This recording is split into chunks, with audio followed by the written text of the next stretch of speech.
So, how many of you are locking in? Lock in, the great lock in has started on September the 1st. And within the Fortitude and Free Circle, we're using a lot of the principles. And let me tell you a secret, with Fortitude and Free Circle, we were already doing it anyway. And so, one of the things that I want to really focus on is like when it comes to your wellness. Sometimes what I've seen, and even within myself sometimes, how much, I just realized I forgot to put my earrings on. But sometimes I think that when something seems like it's a lot or it seems so far away, that it overwhelms your nervous system. But the whole premise of you is to ground, is to settle, and is to center your nervous system. Because if your nervous system is not centered, is not grounded, is not settled, then you will constantly be in survival mode. Then you will it leads to burnout. It leads to other health conditions, concerns, and not worries, but realities like heart attacks and strokes and other diseases. And y'all, it's the things that we do, it's our habits, just like the habits that we have when it comes to our business. It is the habits also when it comes to our wellness, because if you are not well in your mind, in your heart, physically in your body, then you won't be able to pretty much like run your business. You won't be able to be. And sometimes there's this thing, and I've seen it. Oh, I rest when I'm dead, or, I rest when. No, it's integrating rest now. And when I say rest, let's back up a minute. What does rest mean to you? Because it could be with your definition of rest, and I get it. Oh man, I get it. Because it's almost like when you have this momentum going, you do not want it to stop. So, in saying that, what does rest mean to you? Because if rest means it's a luxury, it's something that you have to earn or you deserve, then I can see why you are not integrating self-care rituals and practices. But I tell you, it's like sometimes we run ourselves into the ground. And we've all done it because of the expectation that comes with work and the different things that we do. And this is why sometimes some of us be radical with our self-care. I can remember with one job that I had, I felt bad.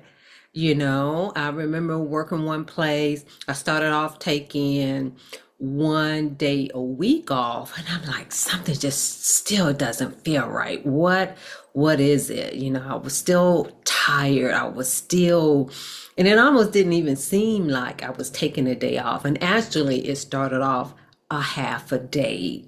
And then I was like, okay, well, let me take the entire day off. And then when I did that, I was like, something still isn't right. And again, this is after, even though at that particular place I had worked years there, but it was also coming off of working years in the mental health field. And for those of you who work in the mental health field or any type of helping job, but pretty much is really in a job, to be honest, but especially those, because it can take a toll on you emotionally and physically. And so with that, again, a half a day then turn to 1 day a month, and it still wasn't. And then I'm like, okay, well, let me take 1 day every 2 weeks. And then it ended up being 1 day a week. I did. I did. I just couldn't, it just felt like working 5 days a week was too much at that particular time. And sometimes over time, depends on the type of job that you have, it really can be. And yes, you could say there's work to be done. And yes, I'm going to say, it was kind of like, was it good for the company? One thing I can say is I cannot give my best if I'm not my best. So sometimes, and again, I am not telling any of you all to do that because each job is different. Some jobs can sustain that and some jobs can't. Probably most jobs can't. It's good when they can. The other thing I want to say too, in the helping field, it has high expectation of service delivery, but it is not. Very few places. I've been several places, observe a lot of things, and very few places in the helping field really help us to take care of ourselves. And this is so for those of you who are supervisors, who are directors, who are owners of, mental health, you provide mental health services or anything in the helping, because it doesn't quite have to always be mental health per se, but that's usually the thing. But it's like, what is it that you have in place where your employees, your team members can truly like recover and take care of themselves? Because if not, they will be making some radical movement. And can you really blame them? Because this is not an easy job. And then for those of us who are entrepreneurs and business owners, that's not easy either. So, and saying all of this is to say to be intentional about your wellness. Now, the main point I really want to make is when you're intentional about your wellness, some of it will be radical, but a lot of it is repetition. Because one thing that I see with some individuals is that sometimes you may think or believe that in what you're doing, it's not working. And it's not that, y'all. It's not that. It's the way that we are built as humans. We as humans require repetition. We require to hear things repeatedly. Remember the renewing of our mind. I guess you could say that's the new stuff, but it's also the repetition, and meditate on the word day and night. It's the repetition. So, you know how the saying goes, have you, like in order to be an expert, you have to do it. I think initially it was saying, 10,000 hours. And it'll say, no, you have to repeat it 10,000 times. And that's it. It is so true. And it is pretty much almost with everything. It really is. But when it comes to your mind, what are you reading to help?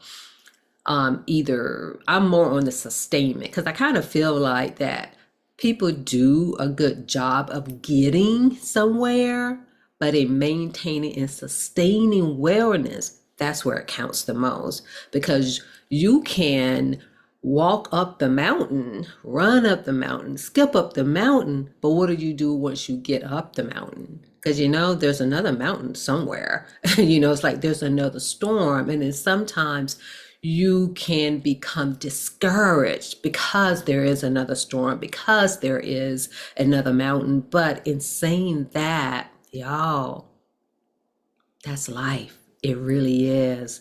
And so in saying that too, I'm going to say when there are opportunities to enjoy going up the mountain, because that's my part too. It's like, I don't mind the work, but sometimes it's almost like, oh, am I truly enjoying going up the mountain? And so that's another thing in and of itself. And that's something to work on. And so as you are going up the mountains of life, the storms of life, y'all, continue to be well in doing that. Don't stop. The other thing is, even though I say that it can be challenging, sometimes it's beneficial to, like, one person may say, oh, I'm being realistic. It is hard. Okay, that's fine. But even though it's hard, it doesn't mean that you don't have the capability of doing that. Because sometimes, with some of you, sometimes you're saying it's hard and you quit before you even start, or while you're doing it, it's like, oh, this is too much. I didn't realize all of this. The thing is, it's part of your calling, because even though you reach this height, but there's another height that you may need to go even within that height. You know what I'm saying? And so, one thing that came to my mind when I was talking about kind of like wellness and the different things, in that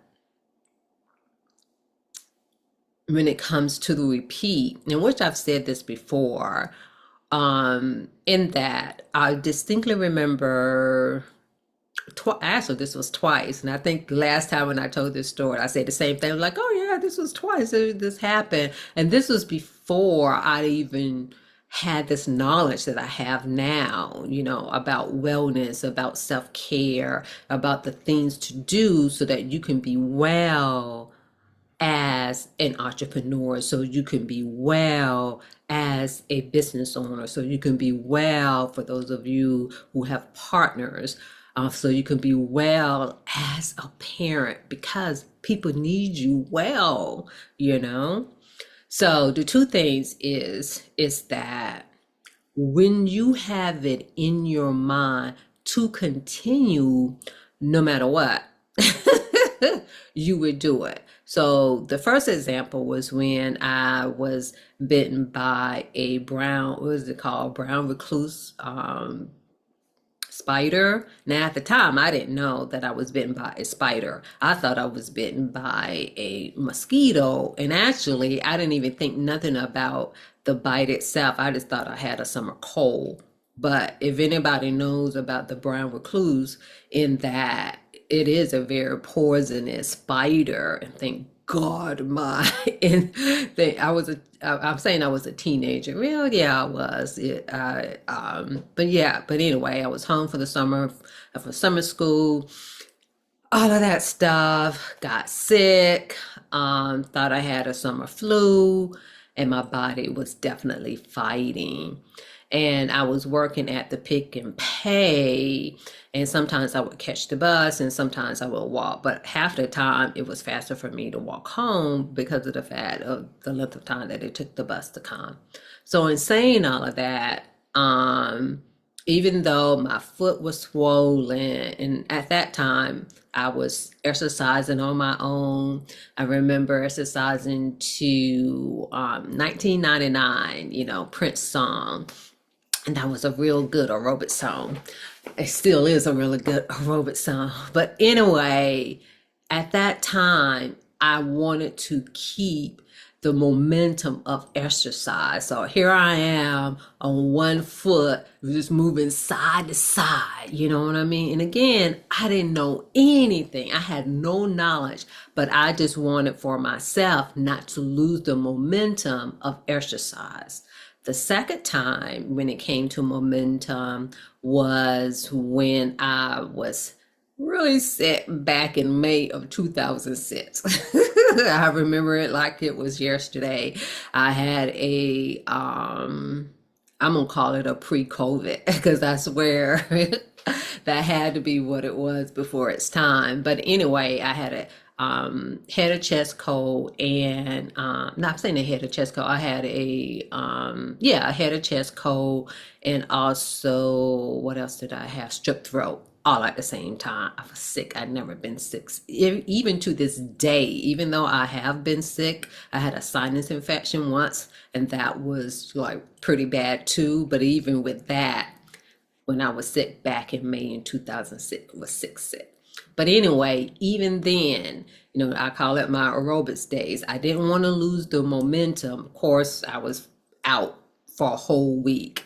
Went back to exercise and really couldn't. My chest, was just really couldn't take it. But what I did is I kept it in my mind. I kept, like visualizing myself. I didn't know that's what it was at the time, but I kind of like kept seeing myself exercising because I just knew that if I completely detached from it, that I would lose interest and didn't want to do it. So I'm sharing that with you is sometimes just by keeping it in your mind and pretending like you're doing it, that keeps the momentum, because when you don't, then you can swear you're going to get back to it. And even though, I want to say that even though life can have its, trials and tribulations, but do not give up on your health. Do not give up on your wellness, because your wellness is your ticket. Because again, it can be, let's say this, if your wellness is your ticket, not only to wealth, but to your success and to other things, when you don't have your wellness, we already know what happens. You know what I'm saying? And so, in saying that, you hear me talk about breathing, you hear me talking about movement, you hear me talk about being intentional. This is not a game, this is your life. For those of us, some of you may be experiencing with your own parents. And I know that sometimes you may feel like, and it may actually be, it's not just feel like, it's like, I have no help. This is too much. They only have me. I don't have time. The only thing I can say is that, especially for those of you who have, I'm going to say family members, especially for those of you who have children, is to find a way. Because from the lessons that we learn from our parents, and not blaming them or anything like that, sometimes it just is. But we are in a better position than our parents. Some of us make more money than our parents, even though I still kind of feel like for some of us, it can still be almost equal because of inflation and everything like that. But because of the wealth of information that we have, we can do better. There's too many, I don't even want to say stories, but there's too many stories that have been shared where people have recovered. It's like once they start focusing on their health, it's not that they're just eating healthy, they're truly eating healthy, they're moving, they're doing different things, but it's also their mindset. They want to be well, they want to be healthy, they're doing the thing. So what about you? Because we cannot pass on a legacy in deficit if our wealth is not there. If our wealth too, but if our wellness is not there. And there's something that you can do about it. I remember years ago when I had read a book. I don't remember the name of the book, and I hate that I got rid of it. Oh, and I've tried to look for it. I'm gonna have to put it out there. I don't even know what year. I just remember that it was a book that I checked out when I was in high school. And I've always wanted to say I've had like a healthy mindset. Now, I'm not going to sit here and say I was healthy 100% of the time, because even now there are areas in my life that needs to improve. But with this particular book, it talked about diseases. It talked about cancer. It talked about heart attacks. I can't remember if it talked about strokes or not. But the way that I read the book at the time, I felt like it was blaming people. But actually, it was really educating us. Now that I know what I know, I said, oh, okay, I see it now. It was really educating us that a lot of the diseases that people experience is because of lifestyle. It's because of choices. It's because of habits. And that's what I'm talking about when I talk about self-care. It's the things that you are doing so you could be well in your mind, so you could be well in your heart.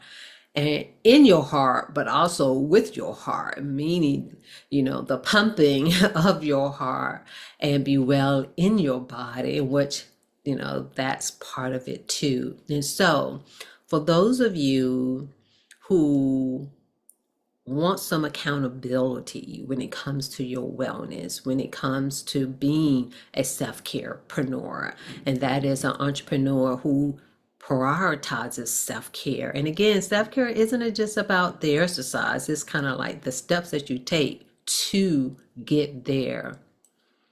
This is where Fortitude and Free Circle can be so beneficial. It's an accountability group. It also has where you're able to, opportunities for you to plan your week, your month, your year out, opportunities for you to participate in co-working, opportunities where you can practice to take 5 to thrive, to stay alive, because some of it, not all of it, has to do with us, has to do with what we are doing or what we are not doing.